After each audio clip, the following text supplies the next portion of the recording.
করে আমাদের যদি প্রার্থিত করার মতো যদি থাকে তাহলে আমাদেরকে প্রার্থী দেন। এই তাসকিন আহমেদ চিশতি পরপর সাতক্ষীরা পৌরসভার 2 বার মেয়াদ নির্বাচিত হয়েছিলেন।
মাত্র 30% টাকায় জমির মালিক হয়ে নতুন বাংলাদেশের গড়ে তোলার স্বপ্ন দেখা বাংলা বসতি।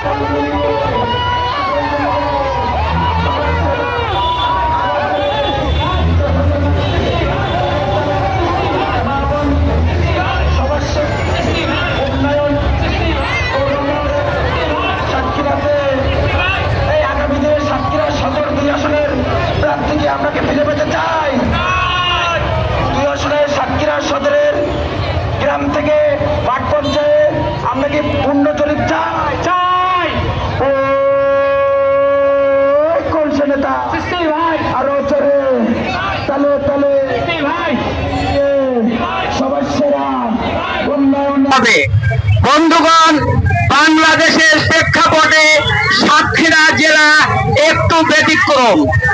আমাদের বিএনপির নেতৃবৃন্দ যাদেরকে এমপি প্রার্থী হিসাবে সাতক্ষীরায় ঘোষণা করেছেন সবাই যোগ্যতা সম্পন্ন, কিন্তু এই সাতক্ষীরা ডিস্ট্রিক্টে একটু ব্যতিক্রম।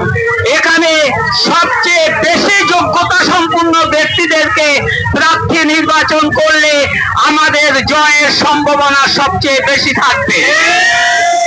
বন্ধুগণ, আপনারা জানেন আজকে আমরা সাতক্ষীরা সদরের আপামর জনগণ যার জন্য এখানে দাঁড়িয়েছি সে হচ্ছে আমাদের সাতক্ষীরা সদরের তথা সাতক্ষীরা জেলার সবচেয়ে প্রিয় নেতা তাসকিন আহমেদ চিশতি।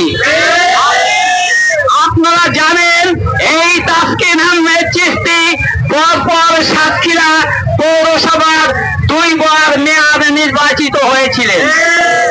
ইনি কিভাবে মেয়র নির্বাচিত হয়েছিলেন এনার নিকটতম প্রতিদ্বন্দ্বী যারা ছিলেন তাদের চেয়ে ডবল ভোট পেয়ে ইনি পৌর মেয়র নির্বাচিত হয়েছিলেন। জনাব তাসকিন আহমেদ চিশতি ভাইকে আমরা মনোনয়ন করতে চাই। তাহলে 2004 সালে সাবেক ছাত্রীরা জেলার ছাত্রী সভাপতি ছিলেন, 2007 সালে নির্বাচিত সাংবাদিক সম্পাদক ছিলেন বোর্ডে।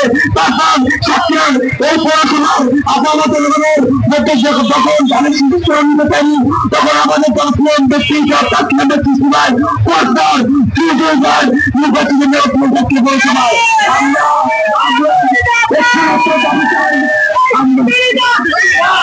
আমরা একমাত্র দাবি চাই, আপনারা মাঠ থেকে শহর পর্যন্ত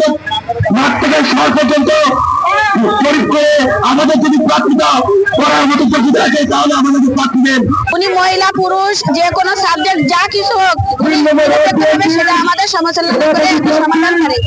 আমরা চাই যে চিশতিরাই উঠুক, লোক যে আমাদের সবার সুবিধা অসুবিধা প্লাস যে কোনো সাইডে মহিলা হোক পুরুষ হোক আমাদের কখনো তিনি ফেলাবে না।